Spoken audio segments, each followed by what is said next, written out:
The night my house burned down, the valley was silent, too silent.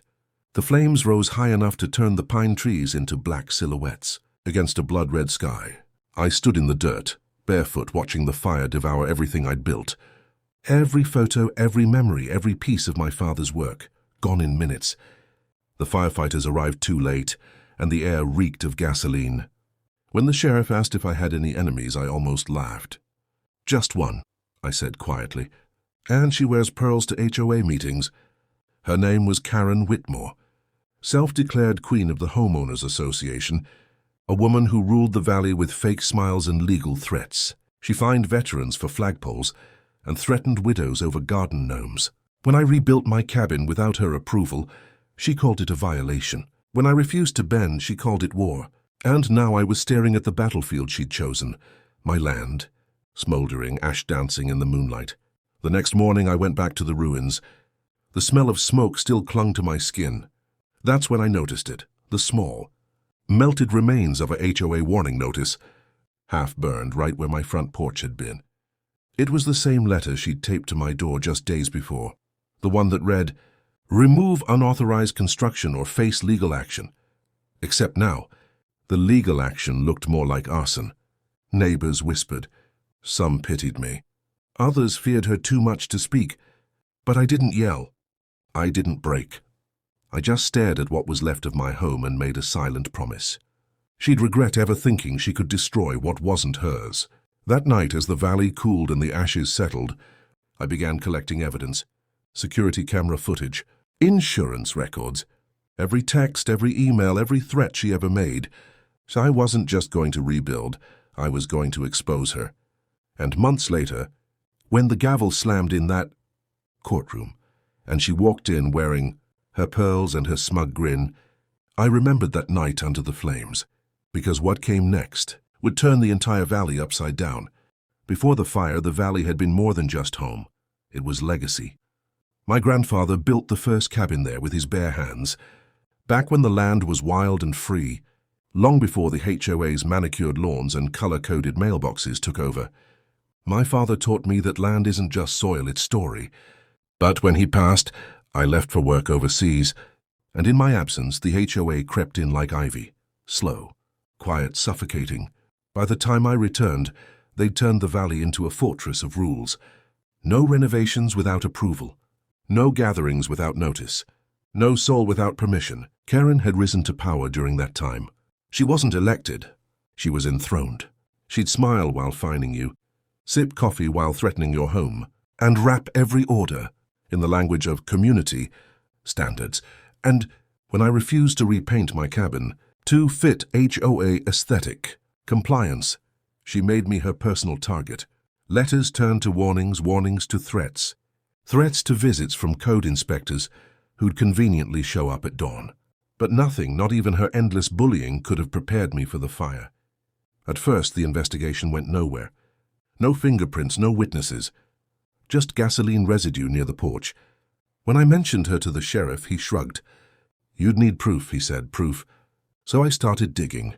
I went through every report she'd ever filed against me, each, one full of false claims, all approved by her signature.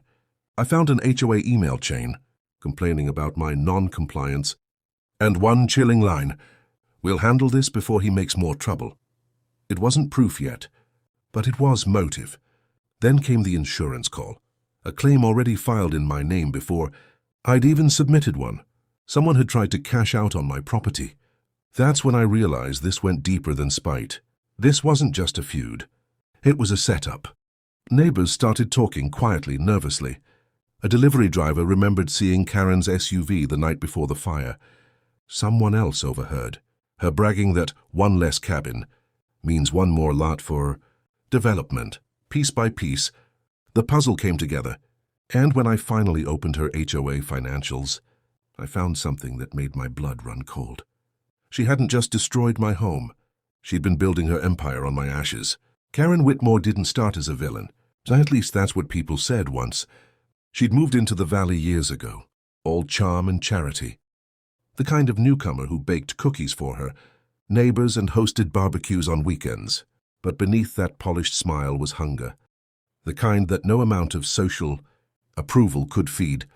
When the previous HOA president retired, Karen didn't just take his place, she seized it. And once she had power, she became obsessed with control. Her motto was printed on every newsletter. Rules keep us safe. But what she really meant was, rules keep you under me. She fined retirees for faded paint, charged families for unauthorized decorations, and threatened to tow cars parked 2 inches over the line. Behind closed doors, she micromanaged lives with the precision of a dictator, measuring worth in compliance forms and landscaping reports. To outsiders, she was a model of civic duty. To everyone living under her reign, she was a storm that never passed. She built alliances with the right people, county clerks, developers, even a few officers who owed her favors. With each connection, her reach grew. The HOA stopped being a committee and became a monarchy. And like every monarch, she needed expansion. She bought up foreclosed lots, pressured owners to sell for the good of the community, and then sold them to developers at a profit. Her house grew too, a sprawling 2-story home with a marble driveway, built on land she once swore would remain protected green space. Yet beneath all that perfection was fear. She could sense the cracks forming in her porcelain empire, neighbors whispering, homeowners pushing back, the occasional lawsuit from those who'd had enough. She silenced most with fines and threats. The few who resisted too loudly found mysterious citations, surprise inspections and property damage no one could ever trace. But me, I was different. I had history here. My family's name was written into the soil, long before Karen's fences ever went up. And that made me dangerous, not because I fought her, but because I refused to kneel. When my cabin burned, she thought she'd erased me from the map. She didn't realize she'd just lit the fuse. Because empires don't fall from fire, they fall from the truth that follows it. Before the fire, before the courtrooms and chaos, I was just a quiet man in a quiet valley, the last thread in a family that had owned that land for over a century. My great-grandfather had carved the first trail through those woods with his own hands, building a single cabin that stood like a monument to endurance. That same cabin became my home. It wasn't much. Rough timber, a wood stove, and the kind of silent city people call too quiet. But to me it was everything. It was peace. It was history. It was mine. Growing up, my father used to say, land doesn't just belong to you, you belong to it. And I believed him. That soil carried our stories, our scars, our victories. The trees whispered the same wind that had touched my ancestors' faces. Every rock, every path had a name and a memory. When the HOA expanded years ago, swallowing neighboring plots, I watched with unease. They built cul-de-sacs where creeks once ran, trimmed the wilderness into something tamed and soulless. But I stayed back. I wasn't interested in their politics. I had my own life, my own rhythm. Then my father passed. I found the deed in an old lockbox beneath his bed, weathered, notarized and stamped. By the county clerk in 1952, it listed our ownership of not just the cabin, but every acre of the surrounding valley. 87 acres to be exact. I remember staring at that document, the weight of it sinking in. My father had always hinted that we own more than people think, but I never paid much attention. That day, I finally understood what he meant. Still, I didn't care about money or power. I didn't even tell anyone.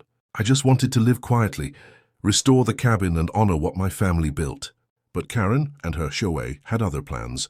Without even checking ownership records, they began building homes across my valley. They paved driveways where my grandfather once hunted, poured concrete over the stream that watered our cattle. 96 homes, 96 violations, and not a single phone call to ask permission.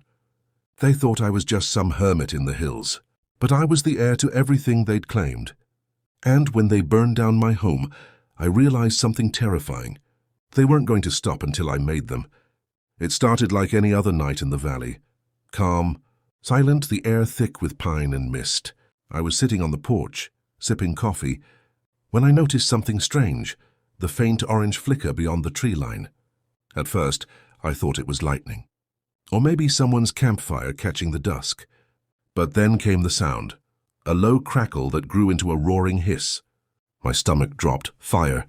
By the time I ran to the edge of the property, the flames had already swallowed half the cabin.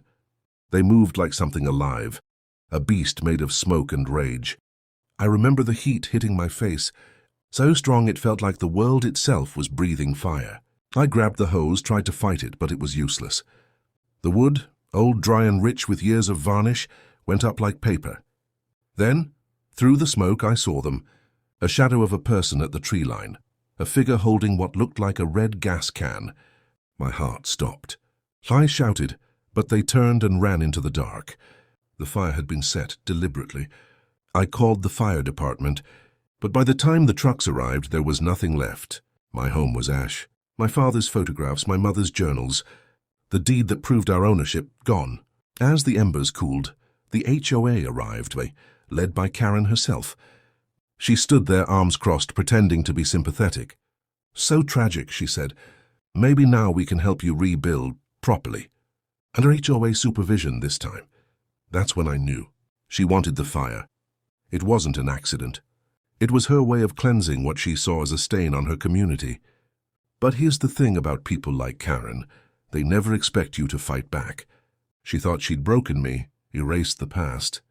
But what she didn't know was that I'd made digital copies of every document, every deed, every photo my family had ever owned. They were safe, in cloud storage, far from her reach. That night, I didn't sleep. I sat in my truck, staring at the ashes of my home, the moon reflecting off the blackened remains. And in that silence, I made a promise. If Karen wanted a war, she just lit the first match. The next morning, the valley smelled like death and gasoline. Fire marshals combed through what was left of my cabin, melted metal, shattered glass, and the faint outline of where my father's chair once sat. They called it suspicious activity.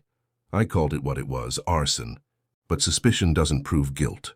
Not when the suspect wears a blazer and hides behind HOA rules. Karen played her part perfectly. She showed up with coffee for the investigators, flashing that artificial smile she used at board meetings. "We're all just devastated," she said, voice dripping with false empathy. "For this poor man living without proper fire safety codes. Maybe this is why HOAs exist." Every word was a dagger, every glance a lie. But while she tried to bury me under fake sympathy, I started digging, literally and legally. I spent days going through the rubble, searching for anything that might have survived. A charred USB drive, a half-burned binder, even a melted lockbox key, tiny clues that whispered the truth. Then I remembered the security camera I'd installed under the porch months ago, after she tried to fine me for unauthorized exterior lighting. Camera was gone, melted, but the footage had been uploading to the cloud. When I checked the files, my hands started shaking. There she was, Karen's car, a white Lexus SUV, pulling up near the tree line at midnight. A figure, unmistakable even in the grainy footage, carrying a red canister. And right before the fire caught, a spark flared near my fuel line. I took the footage straight to the fire marshal. His eyes widened as he watched. Then he leaned back and exhaled slowly. "You might want to get a lawyer," he said, "because this just became a criminal case." Karen didn't know yet. She still strutted around the neighborhood, fining people for mailbox height while planning her next move. But I stayed quiet. I let her think she'd won. Because this time, the court wouldn't just see a property dispute, they'd see a crime scene. And when she finally stood before the judge, she wouldn't be the queen of the HOA anymore. She'd be the defendant. The courtroom felt colder than any winter morning in the valley. The fluorescent lights hummed, the air thick with whispers and anticipation. Reporters lined the benches, their cameras ready to capture the fall of a woman who once ruled with fines and fear. And at the center of it all, Karen, seated stiffly in her designer blazer, her smile trembling under the weight of the charges. When the judge entered, everyone rose. I glanced at her once, just once, and saw something I'd never seen before in her eyes. Not arrogance, not anger, fear, the kind that sinks into your bones. When you realize the empire you built was never yours to begin with. The prosecutor began with the evidence, the footage, the gasoline residue, the witness accounts of her car leaving the valley at midnight. Each piece was another nail in her coffin. She tried to interject, to twist words like she always did at HOA meetings, but this wasn't her boardroom anymore. Every objection she raised was overruled. Every excuse she stammered fell flat against the weight of proof. Then came my turn. I stood, hands steady despite the storm inside me. "She burned down my home," I said. But it wasn't just about me. It was about control, about power, about someone who thought paper and rules could erase legacy. My voice didn't shake, it didn't need to. The truth carried its own thunder. Karen's lawyer tried to spin it, said it was a misunderstanding, that maybe someone else had used her car. But when the judge asked her directly, "Did you or did you not drive to the plaintiff's property that night?" Silence filled the room. She opened her mouth, then closed it. No defense, no denial, just silence. The judge's gavel came down like a final breath of justice. Guilty of arson, trespassing, and intent to defraud. Karen didn't look up as the bailiff cuffed her. The queen of the HOA was no longer untouchable. She was just another name in a court record. As she was led away, she passed by me without a word. I didn't need one. The valley would speak for itself now. When the verdict hit the news, it spread through the valley like wildfire, only this time, it was justice burning instead of my home. HOA president found guilty of arson. The headlines screamed. Social media exploded with memes, videos, and hashtags HOA burned down. Karen caught Valley Justice. For years she'd silenced people with letters and fines.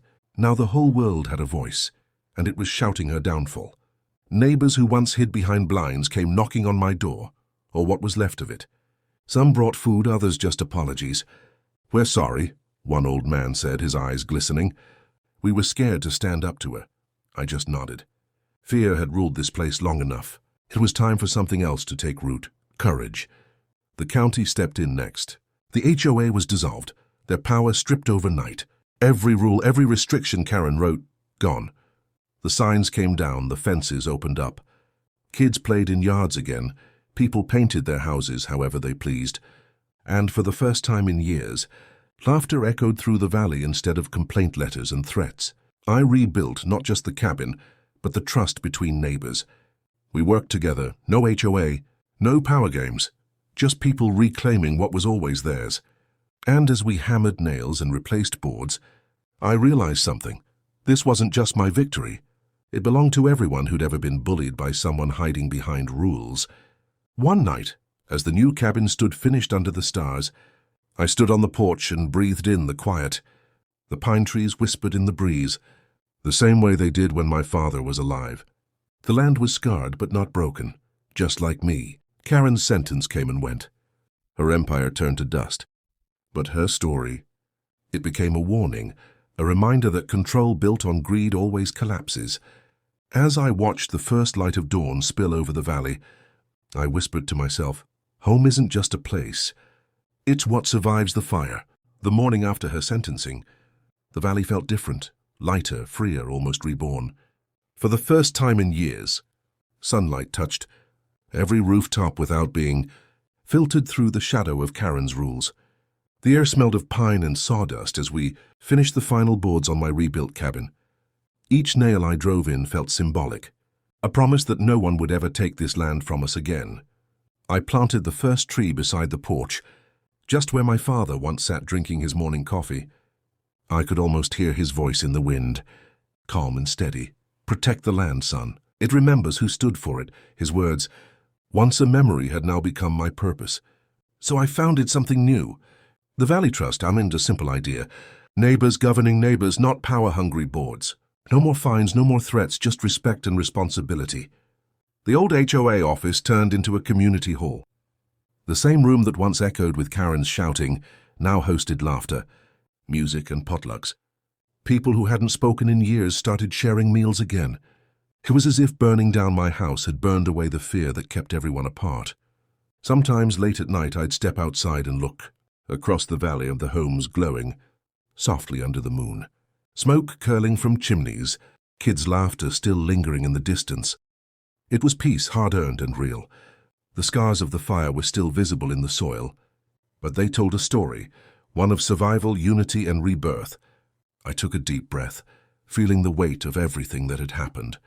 The loss, the court battles, the pain, it all led to this quiet victory. I whispered to the valley, to my father, to anyone who'd ever been wronged and fought back. They can burn your walls, but they can't burn your will. As the dawn broke once more, golden light spilling across the rebuilt land. I realized something powerful. Justice doesn't always roar, and sometimes it rises quietly from the ashes and smiles. So here's the question. What would you do if someone tried to take everything you built? Everything your family stood for? Would you walk away, or would you stand your ground even if it meant standing alone? This story isn't just about a house or an HOA. It's about every person who's been told to stay quiet while someone else writes the rules. It's proof that no title, no clipboard, no committee can outweigh truth and determination. If this story hit home, don't just scroll past, share it. Tell your story, because somewhere out there, another homeowner is being bullied, another voice is being silenced, and they need to know they're not alone. Subscribe for more real stories of courage versus control, because in a world full of Karens and power plays, the quietest voices still echo the loudest when they rise for what's right. And remember, they might own the paperwork, but you own the truth.